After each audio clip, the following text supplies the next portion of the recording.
everybody, I'm Willoughbys, and welcome back to the Lore Chronicles. There is still one weekend left of set championships. If you're lucky, you'll get 2 more chances of getting a scar, but most of us, most likely, are probably only going to have 1 shot this weekend at finally getting our scar promo if we haven't already. Now, for some of us, we're happy set championships is coming to a close because that kind of signifies the end of one meta and the beginning of another one. We've obviously got Arcasia's Island releasing March 7th to local game stores and 2 weeks later to retail stores, and I'm sure a lot of people out there are just ready for the new meta and new cards to brew with. But for those of us that haven't gotten our scar promos yet, I'm sure you're really feeling the pressure at this point. With limited opportunity left, some of that pressure can really begin to build, and that's where the negative emotions and feelings really start to rise. So if this sounds like something you're going through, definitely you're going to want to watch this video. I have a great conversation with my guest and friend, Dick Burns, where we talk about what it's like being a player, facing that discouragement, especially when the pressure is mounting above you. But I don't want to give it all away. We have a really great discussion about it, so just go ahead and keep on watching. We've got 2 days left to win a scar. Maybe you go to 1 in the morning, 1 in the afternoon, if you can swing it. But realistically, most people are only going to have 1, if you're lucky, 2 chances left at winning a scar. Dick, how many scars have you taken home? I don't know. 4? 4? And playmats? I think 3. 2 playmats. I got a champion and a non-champion. Champion and non-champion, and 3 scars to show for it. Nice. Yeah. I actually have mine with me. I have 2 scars. No playmats, unfortunately. I did lose in top 4. But the reason why we're making this video and something we wanted to talk about is getting those scars was quite frankly miserable for me. I think Dick and I are both actually fans of Amethyst Steel. I don't know if you've been playing that for set champs, but that's what I was running with. It was something that I had been playing since the beginning of the set, and I felt confident. I had even topped a couple of things. I think I topped like a 1K and something else with Amethyst Steel. I was like beating red blue no problem, beating red purple, but the meta just like shifts so quickly. And I sit there and I watch TFM's videos about the meta report, and I'm like, okay, this is what I can expect to see at my set champs, but I still think Purple Steel can do it. And I was proven wrong. I went to a set championship, and I, for the first time in my Lorcana career, 0-3 dropped.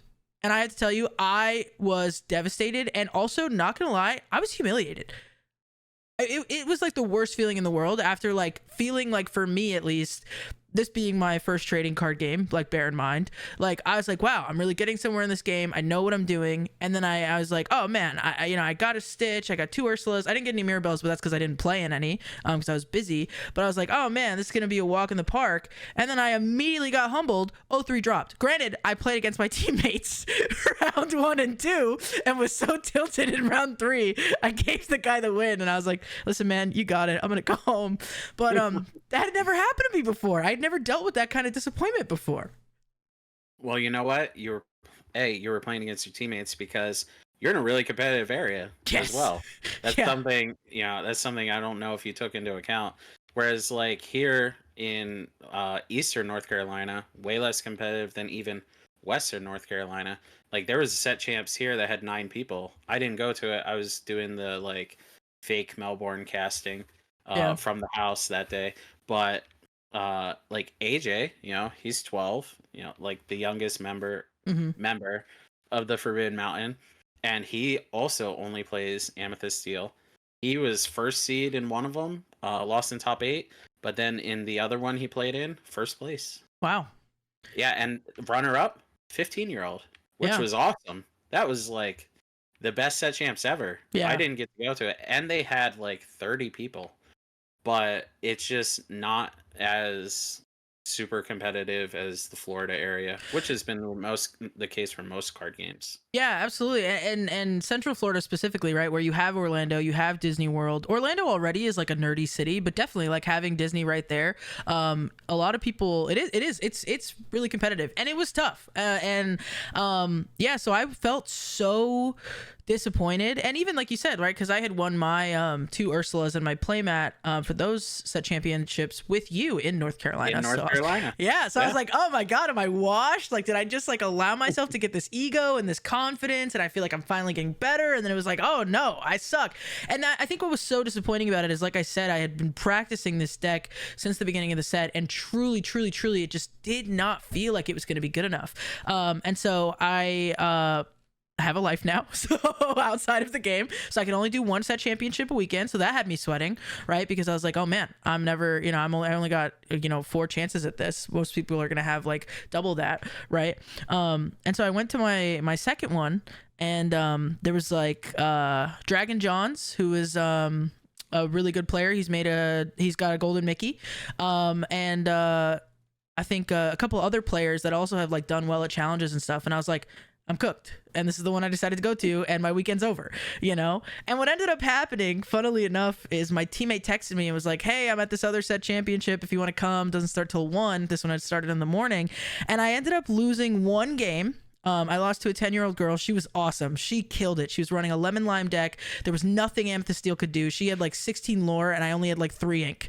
I was like, That's great to hear, though. Yeah, no, it was awesome. I was like, banish the broom, draw a card. Like, oh, maybe not talk about that. That's sensitive right now. But no, but it was great to see like a new player, and like her dad was with her, and like he came over and when she was done, and so I was like so happy to lose to her. I gave her a high five. That was awesome, right? But then I was like, man, I already have a loss for the day. Like, didn't matter where it came from. It could have came from Dragon Johns, could have came from this 10-year-old girl. I was like, man, I already have a loss for the day, and my mental was shot. I was like, oh god, I don't think I can do this. I don't think I should play out the rest of these rounds. Maybe I should go to the other set champs, right? Like, it literally, like, I was unwell. I was just like tripping to the max about like, if I don't get this scar, it like suddenly meant something to me, right? Like, it was like, if I don't get this promo, it means I'm not good at the game. I'm not a good player. I'm not, like, my opponents are smarter than me. I'm this, I'm that, right? And it started to like mean all of these things that like it had never meant before. Because it's not when I win or when I beat somebody, suddenly that means the opposite, right? It doesn't mean for me like, oh, I'm the best player. That means like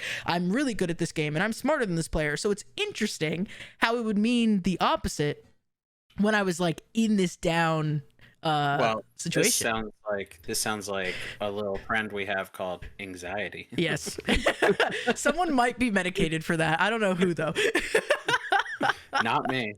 People would never believe that I'm off my meds. I've never been on the meds. No, yeah, you're absolutely right. I don't know if like, do you think part of that is just me being a new player, or is that something that you think like even somebody who's played as much card games for as long as you have like still has that? I have so much anxiety. Yeah. And I shouldn't, honestly, but I guess no one technically should. So that's not really the right thing to say. But like, look at how people reacted when I lost in top 8 for the set champs that you were here for. Yeah. Gerald drugged me 5 feet from my chair and scolded me for losing. That's right. He did. Yeah. So like, there are just really high expectations, even from locals, that like if I didn't do well, it's like the talk of the town for like a month. Yeah. And I know it doesn't matter. Even like some events, I brought a Sapphire Emerald deck, but not even our like Bend to the Will version. It was like an Under the Sea John Silver, really, really bad deck. And like I went 3-1 and I bubbled. I got a scar with it. But like I expected to go 0-4. Right. Like I just went there for fun. But then there's like the 2 stores that I actually cared about going to. Yeah. I played Amber Steel because that's just always my fallback. This deck can just run away with games no matter who you're playing against.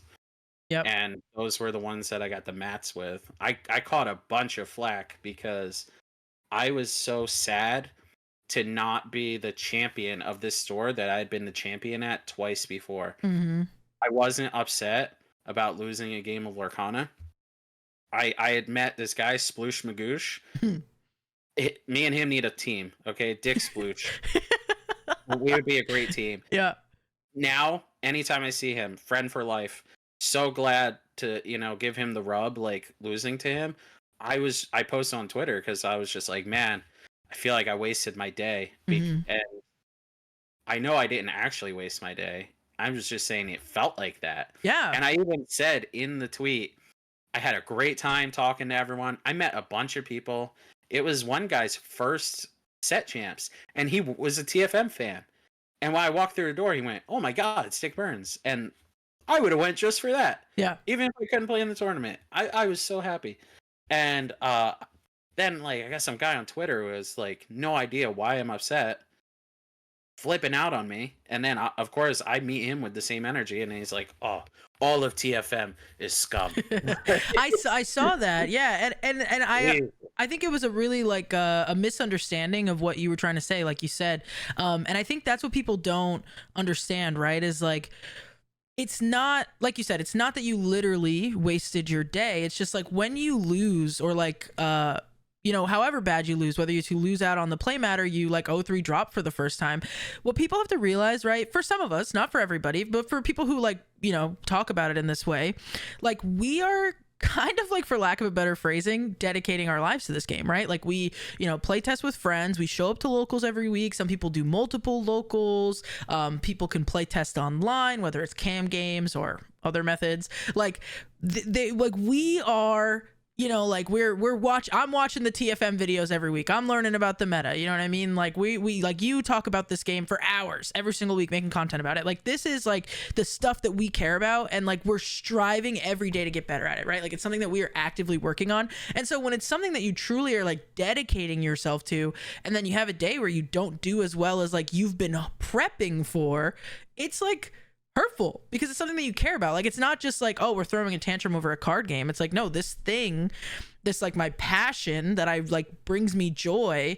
Yeah, it was fun to play, but like I'm disappointed in myself because I should have done better, right? And it's like those thought cycles that I think can really like start to get a player down. And that's what we're talking about, right? So if you're somebody who hasn't been able to get your scar yet, your deck's just like not doing what you wanted it to do, no matter how much you practice with it, I just wanted to talk a little bit about and Dick knows this story, back during the Into the Inklands Store Championship. So this is when we were competing for a Rockstar Stitch. It's the first time ever that we had a set championship.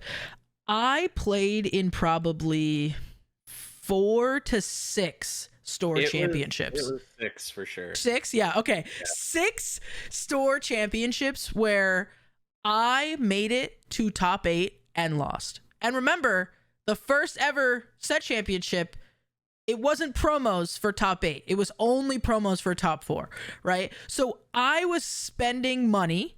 And this was also when set championships could be on a random Wednesday, and I didn't have a real job at the time. So I would wake up at 6 in the morning, get in the car with my teammate, and go to these like obscure places hours away to try and cheese out a Stitch promo, and then lose in top 8. And watch, by the way, my teammate and my friends win every single time where I was investing money. I drove to Jacksonville, which is very far from me. That was like 3-hour drive, and I lost in top 8. I had been there all day.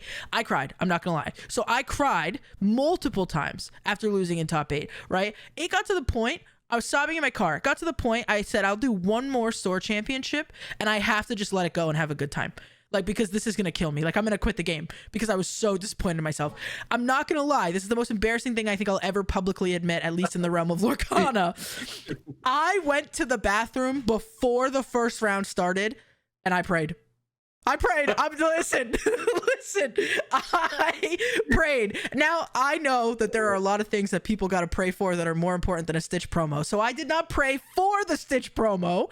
I prayed that whatever was meant for me would find me, and that I have a good day and trust my instincts and play a good game of Lorcana today. And you know what? I'm proud to say that I did it that same day. I finally broke my curse and I made it to top 4. And this is that same Stitch promo. I could have sold it for like $700 back when I first got it, and I kept it. Probably a bad investment, but it was so sentimental to me that I'll never get rid of it. I should get it graded, not because I think it's any good, but just because I told you to get it graded so it wouldn't get messed up. So it wouldn't get messed up.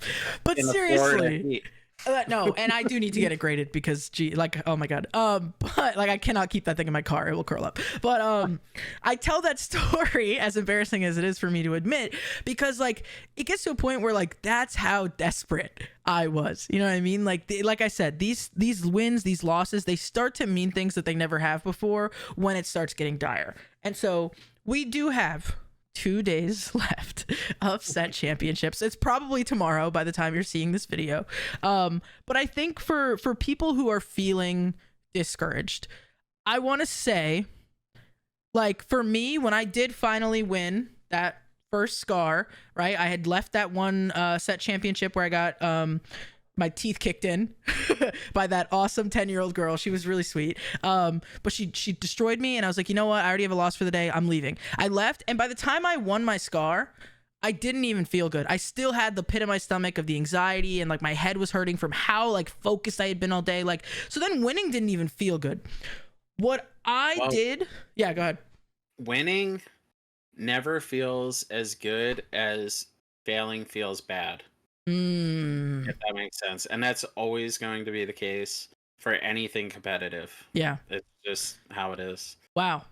Which is sad because you work so it's just hard. Like the life you sign up for. Like I'm excited for these imaginary Disney meetups that are like DLCs but not competitive. Because I would love to go to something like that and not play in a tournament. Like I didn't play at PAX, for instance. I played Crokinole most of the day. And like, but yeah, there's just so much pressure on us from, especially even if there's not outward forces, like there's always like seeing everyone else on Twitter and like you have FOMO of that. Or like people like actually say something to you, and then like you know, you have your locals like, oh, what the heck? Like you win locals every week. Why can't you win a thing? Like constantly that's a big one. Saying stuff to you. And then even when you do win, some people just want to bring you down. Like I remember I won so many stitches, not to gloat, but like the first Twitter comment was, I bet he would never even give one of those away. I bet he's gonna sell them. For one, they must not know you. Why wouldn't I sell them? For one, like, start there. People have bills to pay. For two, like I'm not gonna argue with this random person on Twitter, but you know that half of the mats that I've won, I have given away. Yes, I am the recipient of one of those. Yeah, I have it. Like, you gave it to me. The store that I was upset that I didn't get first, I have given that champion mat away every single time without gloating about it on Twitter. Like I know it sounds like I'm gloating here. I'm not. I just want people to put more good into the world. So like if I am telling you like I'm one of the most competitive players on earth, granted, I don't need the money. I'm lucky. If you need the money, I'm not upset. Even if you want to keep it for any reason, I'm not upset. All I'm saying is like before you judge people online, like you've got no clue most of our lives. Yeah, and I'm one of the few people that's not fake online. Where if I'm upset, I'll post something upsetting. Yeah. Whereas a lot of people always have their face on at all times, and I don't understand how to do that. Yeah. But anyway. No, I think that's like a really like golden nugget. What you said, that like failing is always going to feel worse than winning, and that's like it is like a sad reality. But it's also like I think for me, what helped me in this moment, right? Because when I won that scar and I didn't even feel good, like I still had the pit in my stomach, I was like, oh, this sucks. Like I love playing Lorcana, and like I don't love playing Lorcana right now, and it's because of me, right? Like the game hasn't changed. It's not that the meta sucks. It's my attitude sucks. And so I had to play in another store championship. It was like a Coliseum of Comics sponsors my team, right? Team Rebirth. And so they're what? I love that store. Oh, they're great. Yeah, Dick's been there. So like, I really wanted to show up. You know, I was like, okay, I play locals here all the time. I support the store, whatever. So I went to Coliseum, and I'm not gonna lie, that tournament, it's usually really hard. I've never placed top 8 at a Coliseum set championship. I was like, okay, I was probably not going to win. So because I know I've been beating myself up with winning, I'm just going to play a for fun deck. I'm going to try, you know, like I practiced it, you know, and play tested with it. But I was like, you know what? I'm not expecting any results. I'm just going to go in and have a good time. And would you know it, I had a better record there than when I was playing the deck that I was super focused on the whole set. And I think really the takeaway is like when you just like stop playing from a place of necessity, right? Because when I was going for my stitch, I was playing for necessity. I need to get this stitch or it says something about me, or I'm stupid, or I'm this, or I'm that. I need to get this scar or I'm washed, or I'm not good at the game anymore, right? You're playing at this place of necessity where you feel like this need to prove something to yourself or others that makes you play worse. It's literally just like, it's like bad juju, right? It's just something in the air. When you let that go and you're genuinely just like playing your own game, you're having fun, and you're still doing your best, right? Having fun does not mean that you're not trying and that you are not being competitive. I think that's also important to point out. But like genuinely doing it from a good mindset, mental is everything. You are going to see lines differently. You are going to be more open-minded and think differently than when you're kicking yourself and you're like, I just have to get it. I have to get it. I have to get it. If I mess up this play, it's not going to happen, right? Because then you're going to make the wrong play. I just think that's so huge. Like if you have not won a scar yet, it's not over. Have some fun. Maybe switch up the deck. You never know. I had like 2 days of playtesting on that deck and I was able to do it. And it was a big tournament. There was 30-something players there. You know what I mean? And I made top 4. It wasn't even like I did top 8 and scrubbed out. I did top 4 and then I scrubbed out. But seriously, I just think that's like super. I think that's like the biggest takeaway is like your mental is the biggest thing that's stopping you from winning. And you have to play from a good place. You cannot play out of a necessity. Yeah. I mean, there's not much more I can add to that. When you let some of the stress off your shoulders, you might find that you even play better. Yep. Every time for me. And so I guess really that's all we wanted to kind of talk about is like this little set champs journey. Sounds like Dick has had a much easier time than me winning these these scars. Like you said, you went to one in the middle of Orlando that was 30 players. Yeah. Like the biggest one I went to I think was 16. So yeah. And I mean, I've been to a pre-release at Kali that had 50 players or 60 players, and people were playing at the Warhammer tables. Right? So, yeah, Coliseum Comics is no joke. Yeah. So I was very happy to pick up a win there. It was my first win at Coliseum. But yeah, I think at the end of the day, it just goes to show, right? Like the reason why we're talking about this, sure, if you've played card games all your life, this isn't new information. But I think for me, being like a first-time TCG player, and many people who play Lorcana, it is their first TCG, which I think is one of the most beautiful things about the game. I'm sure you would agree coming from other communities. Because it is like a lot of us are first time doing these like real taste of competitive events in this kind of setting, it can be extra like detrimental and extra discouraging because you already have in your head that because you're new, you'll never compare to these people who have played other TCGs for years. And I just want to say that's not the case. Keep a level head and it's all yours. And then you too can look blinged out like me. I should have told you to get your scars ready so that you could flash them at the camera like I've been doing. Mine are packed away. Mine are packed away for something I have to announce in 2 weeks. Oh, there you go. Well, I'll show off mine for you. No, seriously, but I showed these off not to gloat, but really to be like, I'm proud of myself. It was hard. I cried at the Stitch one. I didn't cry for Scar. I think I've grown up a little bit. But yeah, so I think that's everything we have for you today. I got to do the part that Dick hates. If you enjoyed the video, please make sure to leave a like. Leave us a comment. How have you been doing in your set championships? If you haven't won, are you going to change your deck? Yes or no? I want to know. Quick thoughts. Should they change their deck if they haven't won a Scar yet? Yes or no? No. Oh! You should play what you're most comfortable with. That's true. That's true. Don't do what I did. Unless you just don't want to go to the tournament for some reason. You're just so over your deck and you just want to have fun. Like me playing blue-green or you playing Kiwi Birds. Kiwi Birds, yep. Yeah. Shout out to Harlan. Well, yeah, so there you have it. So stay the course unless you're literally going to claw your eyes out like me. All right. Thank you guys so much for watching. We will catch you in the next one. Goodbye.